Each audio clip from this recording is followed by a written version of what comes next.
I drove engine 47 for 19 years. Same rig, same seat, same key in the ignition every shift. People think that's boring. Same truck, same house, 2 decades. But when you're a driver, the rig is yours. You know her the way you know your own hands. You know the idle speed by the sound of the exhaust.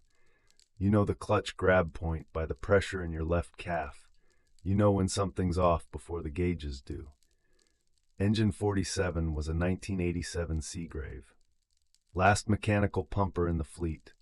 No electronics, no GPS, hand crank siren, the old federal cue, key ignition, mechanical odometer with those little white wheels that rolled over behind a glass window on the dash. Pump panel was all brass gauges and gate valves. You could fix anything on that rig with a wrench and a flashlight. By 2006, she was the last one.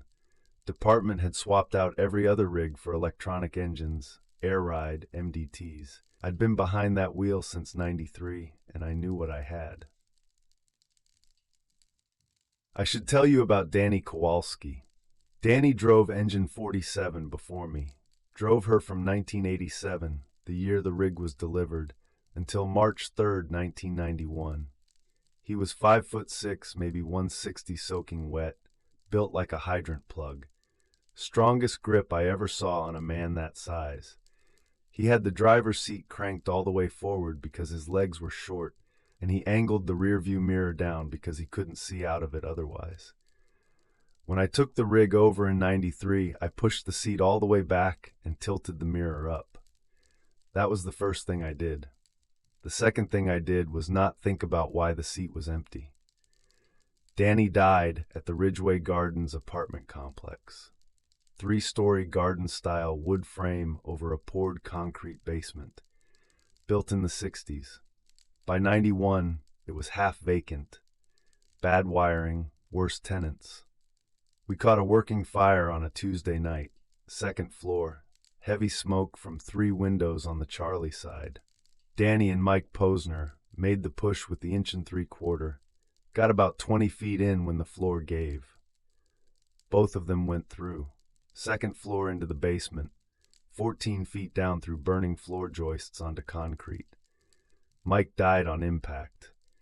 Danny was alive when we pulled him out. He was talking, asking about the line. Did somebody shut it down because he could hear water running and nobody was on the nozzle? He died in the ambulance. The department kept engine 47 in service. Painted the crossed-axe memorial on the cab door with Danny and Mike's names. I took over as driver 2 years later. Building got demolished in '98. Just a slab and a chain-link fence after that. So, 2006, January, I come on shift, 0700, morning apparatus check the way I've done it 6,000 times. Walk around, tires, lights, fluids. I climb up, key on, check the dash. And the odometer reads 14.2 miles more than it did when I logged off. I looked at it for a long time. Pulled my logbook. I keep my own book. Every shift I write the mileage when I come on and when I go off. Night before I logged 87,041.3. Morning 87,455.5. 14.2 miles. Now we didn't run any calls between midnight and 7. Board was dead. Night crew said they slept straight through. Nobody moved the rig. Bay doors were closed and locked. I checked the fuel, same level I'd left it. The rig hadn't been driven. I wrote it off. Old mechanical odometer. Gear slipped. Maybe a vibration from a truck passing on Municipal Boulevard turned the wheels over. It happens. It doesn't happen for 14 precise miles, but I told myself it did. Next morning, same thing. 14.2 miles added overnight, and the next morning, and the one after that. I started paying close attention. Every single night between my last log entry and my first morning check, the odometer gained exactly 14.2 miles. Never 14.1, never 14.3, 14.2. Like clockwork, like a route somebody was running. Third week of January. I sat at the kitchen table at 0300 with a map of the district spread out in front of me. I wasn't trying to figure anything out. I was just looking, the way you stare at a crossword puzzle when you're stuck. Then I saw it. I put my finger on Station 47. I traced Municipal Boulevard south to the Interstate Exchange, east on the service road, left on Ridgeway Drive, past the dollar store, the shuttered brake shop, the empty lot where the bar used to be, all the way to the end, to the chain-link fence around a concrete slab that used to be Ridgeway Gardens. I measured it with the map scale. Station 47 to the Ridgeway Gardens lot and back, 14.1 miles. I didn't tell anybody, not at first. I just kept my logbook and watched the numbers. Every morning, 14.2 miles added. Never varied. Never skipped. Didn't matter if it was my shift or someone else's. Every morning, 14.2. February. I brought it up to my lieutenant, Jerry Vasquez. Good officer, practical guy, 22 years on. I showed him the logbook. 6 weeks of entries. Same number, same number, same number. He looked at me the way you look at a guy who's been on the job too long. Said maybe the odometer cable was slipping. Said I should put in a work order. I did. Mechanic came out, Bobby DeLuca from the shop. Bobby knew Seagraves better than anyone.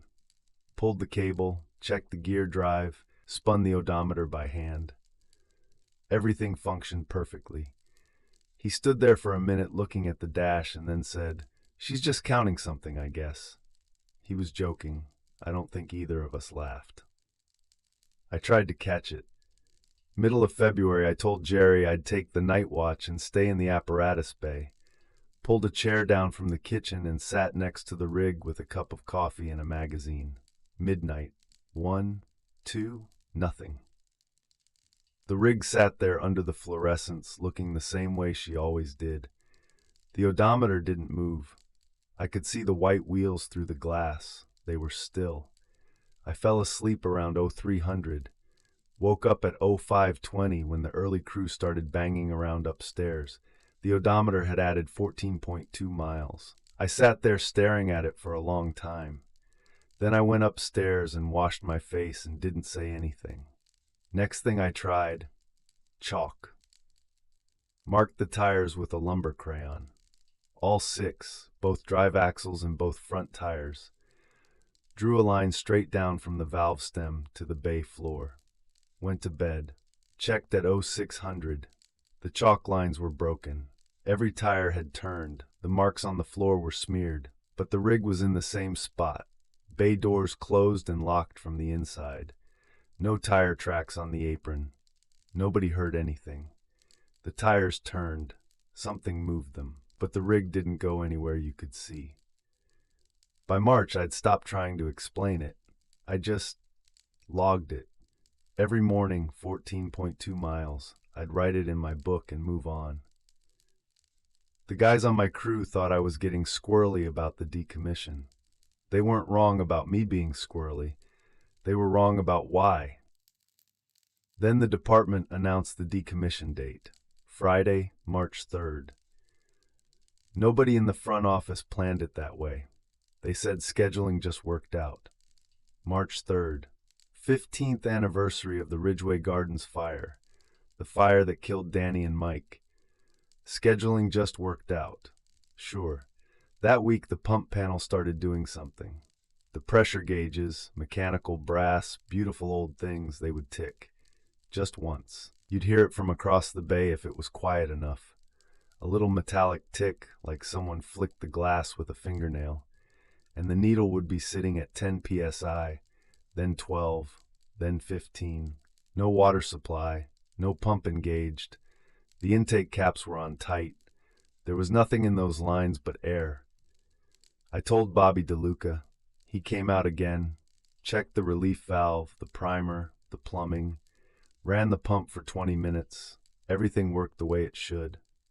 He stood on the running board and looked at the gauges for a while and then looked at me and said, "When's she going out?" "Friday," he said. He wiped his hands on a rag and didn't say anything else. Wednesday night, 2 days before decommission. I was the only one awake in the station. Night crew was sleeping. I was at the kitchen table doing paperwork, the transfer forms, the final mileage report, the inventory checklist. Everything you do when a piece of apparatus leaves the fleet. I heard the tick from downstairs. I went down to the bay. The rig was dark, headlights off, engine cold, but the pump panel discharge gauge, the big one, the master, the needle was sitting at 22 psi. As I watched, it ticked again. 23. I put my hand on the pump panel. The metal was warm, not hot, warm, like skin. I pulled my hand back and stood there in the bay looking at the rig. The fluorescent light above the officer's side was flickering. The shadows moved across the cab like somebody was walking through them. The gauge read 24 psi. I went upstairs. I didn't check the odometer. I didn't want to know. Thursday night. Last night. I couldn't sleep. Lay in my bunk staring at the ceiling tiles, listening to the building settle. Station 47 was built in 1964. Block walls, concrete floor, that industrial tile ceiling that sags between the grid lines. At night the building makes sounds. Pipes, the heating system, the ice machine dropping a load every 40 minutes. You learn every sound. At midnight I went downstairs, sat in the driver's seat, left the door open so the cab light stayed on. The odometer read 89,170.6. I'd logged 89,103.4 when I came on shift. Already added tonight's mileage, 14.2. Right on schedule. I sat there with my hands on the wheel and I talked to her, out loud. I know how that sounds. But drivers do it. You talk to the rig. You say, "Come on, girl," when the diesel's cold. You say, "Easy, easy," when you're threading her through a narrow street. I told her she did good. 19 years. A lot of fires. A lot of people carried out the front door because we got there in time. I told her I was sorry about tomorrow. Then I said Danny's name. I said, "Danny, if you're in there, it's okay." I kept her running. I went upstairs. I lay down, 2:47. The 8V92 Detroit diesel turned over. You know that sound if you've ever stood next to a Seagrave when the key hits. It's not like a car engine. It's a bark. A deep mechanical bark that shakes the floor and rattles the windows, and you feel it in your chest before you hear it with your ears. That engine fired up in the bay below me and the whole station shook. I was off the bunk before I knew I was moving. Down the pole. Hit the bay floor barefoot. Engine 47 was running. Headlights on, both floods, high beams, the whole front end blazing white. The diesel was at operating idle, about 750 RPM, the exhaust putting a blue haze in the bay. The cab was empty. The ignition key was turned to the run position, but there was nobody in the seat. I walked around to the pump panel. The master discharge gauge read 150 psi, full operating pressure. But nothing was connected. No supply line, no intake, no hydrant. The caps were on. A mechanical gauge can't read pressure that isn't there. It's a Borden tube. It physically moves when fluid pushes. Nothing was pushing. 150 psi. Danny's working pressure. He always liked it at 150. Said anything less, and you were fighting the fire with a garden hose. Then the siren. The Federal Q hand crank. The one mounted on the officer's side, the one you have to reach over and physically crank with your hand. It gave one wail, one short rising note, like a goodbye. I stood there in the exhaust smoke, barefoot on the cold concrete, and I didn't move. The guys upstairs were yelling. I could hear them banging around, confused, half asleep. I didn't answer. I reached into the cab to kill the engine. The driver's seat was all the way forward. I hadn't touched it.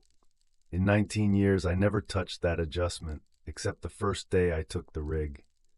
It was pushed all the way up, the way Danny had it, for his short legs, and the rearview mirror was angled down, tilted to where a pair of eyes would be if those eyes were 5'6" off the ground. I turned the key, the diesel shut down, the headlights died, the pressure gauge dropped, not slowly, the way pressure bleeds.